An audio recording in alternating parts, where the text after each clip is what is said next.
In the last 15 years, nearly 11,000 grieving families have turned to the Cremation Society of South Carolina. Their attorney calls them the Walmart of cremation, high volume, low cost. Our investigation found you may not be getting what you pay for, and because of our reporting, state investigators are now considering criminal charges. Still buried in a cardboard box, these might be the mortal remains of Fred Brazier. They said we could pick him up Saturday morning before the funeral. And you did?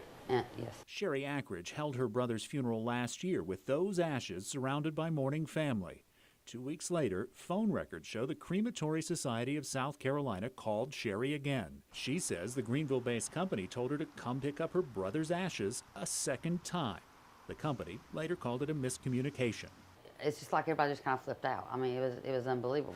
Later that same year, Cheryl Pullen lost her brother in a Greenville house fire.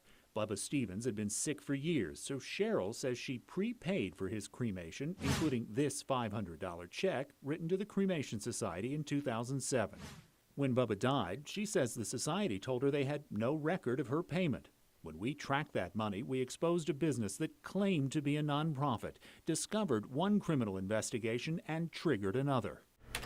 The Cremation Society of South Carolina is one of several corporations controlled by Randy Harold of Greenville, the for-profit society registered with the South Carolina Secretary of State. When customers prepay for cremation there, they're required to pay another $25 registration fee. The website says it's a donation to our nonprofit organization, the Cremation Consumers Alliance of America. Our investigation discovered that nonprofit is really another for-profit corporation controlled by Randy Harold. We just don't see this as even coming close to any kind of a criminal issue. It's just not.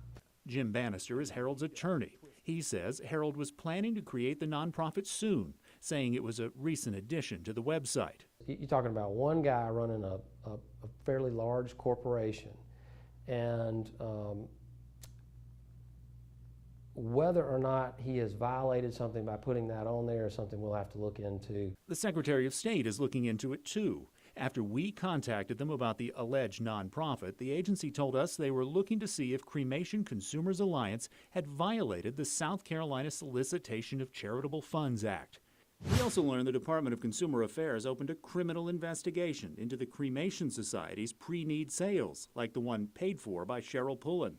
And if you're not going in there, and if you're not sitting down with somebody and filling out insurance papers and signing authorizations, then you need to think long and hard about what you just gave your money to.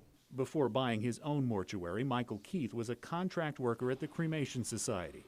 Like most funeral directors, he sells pre-need, which is strictly regulated under South Carolina law.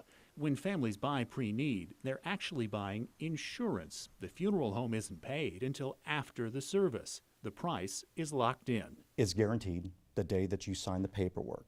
That's not what happened here. Instead, the Cremation Society of South Carolina charges an $895 membership fee.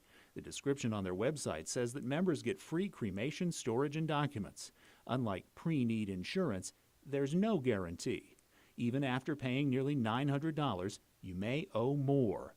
The Cremation Society keeps your money in a trust. It's still yours, but you haven't bought a cremation. Sure sounds like he's selling something for $895. Yeah, I mean, for the membership, you are getting certain things from that. You are getting someone to help you fill out the forms to make sure that your wishes about how your body is to be handled after you've deceased. Cheryl Pullen says she got a refund in the form of a cashier's check from that alleged nonprofit.